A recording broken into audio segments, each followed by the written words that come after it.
आदरणीय दोस्तों और मेरे प्रिय भक्तों, आज के वृतांत में आपके समक्ष भक्तमाल सटीक से मैं यह वृतांत आपको सुना रहा हूँ।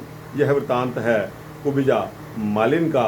दोस्तों, यह वृतांत सत्य और प्रेरक है, अतः आप बने रहिए मेरे साथ इस वृतांत के अंत तक। दोस्तों, सभी जानते हैं कि प्रेम और भक्ति के संसार में कुब्जा का नाम बहुत ही आदर और सत्कार के साथ लिया जाता है। कुब्जा मालिन के प्यार के गीत बनाकर कविजन गुनगुनाते भी हैं। दोस्तों, इसका महत्व गुरबाणी में भी बहुत आया है कि कुब्जा ओधरी अंग सूट धार बसंत राग में आओ। इस श्रद्धालु और भक्त के बारे में आपको कुब्जा की यह कथा सुनाते हैं। श्रद्धा और प्यार से जो भी स्त्री पुरुष इस कथा का श्रवण करेगा, उसके हृदय और आत्मा में स्वयं प्यार उमड़ आएगा। दोस्तों, कुब्जा एक दासी थी। वह राजा कंस के महल में बगीचे में मालिन का काम करती थी। सभी लोग उसे कुब्जा मालिन कहकर पुकारते थे। उसकी आयु अभी अल्प ही थी और वह अल्प आयु से ही बहुत अधिक सुंदर थी। लेकिन ईश्वर की ऐसी लीला कि वह कमर से कुबड़ी थी। वह कुबड़ी होकर चलती थी, तभी उसका नाम कुब्जा पड़ गया। उसकी बुद्धिमानी और सुंदरता की हर कोई प्रशंसा करता था, लेकिन जब उसके कुबड़ेपन को देखता तो ईश्वर को उलाहना देता कि ऐसी सुंदरता देकर भी कुब क्यों प्रदान किया। लेकिन ईश्वर की लीला अपरंपार है, उसको कोई नहीं जान सकता। यह खेल था जो समय के साथ होना तय था। दोस्तों, युवा होकर जब भगवान श्री कृष्ण मथुरा जी आए तो एक दिन कृष्ण जी और कुब्जा का अकस्मात मेल हो गया। वह फूल और घिसा हुआ चंदन लेकर राजा कंस की ओर जा रही थी। उसने जैसे ही भगवान कृष्ण के दर्शन किए तो मानो उसके पैरों में जंजीर पड़ गई हो। उसके हृदय में मीठी सी कपकपी हुई।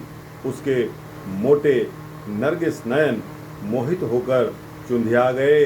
वह श्री कृष्ण को एकटक देखती रही। उसने एक फूल माला श्री कृष्ण जी के गले में डाल दी और साथ ही चंदन का तिलक लगा दिया। तिलक लगाते समय उसको यह याद नहीं रहा कि यह तिलक तो वह राजा कंस के लिए ले जा रही थी। राजा कंस को लगाना था। यदि राजा कंस को इस बारे में पता चल गया तो वह कुब्जा को मौत के घाट उतरवा देगा। कंस बहुत ही दुष्ट और अत्याचारी राजा था, परंतु कुब्जा ने प्रभु को चंदन और तिलक लगा ही दिया।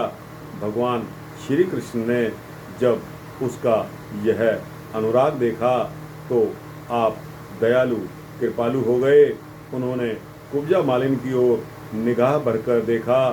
प्रभु ने दया में आकर उसके कुबड़ेपन को दूर करने के लिए एक क्षण विचार किया।